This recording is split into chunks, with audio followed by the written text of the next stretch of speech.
डब्ल्युडब्ल्युईमा एउटा यस्ता सुपरस्टार छन् जसलाई देख्ने बित्तिकै रोमन रेन्सको दिमाग तातिन्छ।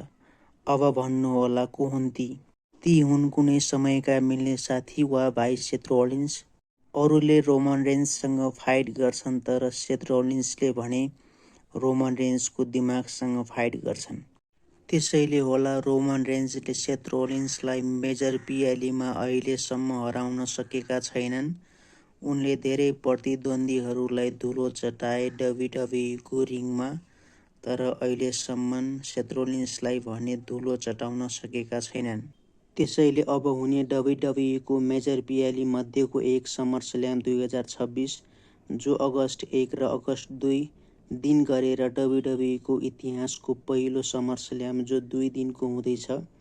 यस समरस्ल्याममा यी दुई सुपरस्टार बीच ओल्ड हेभीवेट च्याम्पियनसिपको लागि म्याच हुँदैछ।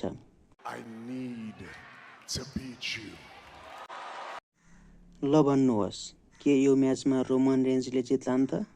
तपाईहरूलाई के लाग्छ यी दुई बीच कसले जित्ला? टिम रोमन कि टिम सेथ? कमेन्ट गरेर भन्नुहोस् र सब्स्क्राइब गर्न चाहिँ नबिर्सिनुहोला, किनकि मैले तपाईहरूलाई यस्तै रोचक कुराहरू यस च्यानलमा ल्याउने छु। धन्यवाद। This may be our last chance to do this dance, brother.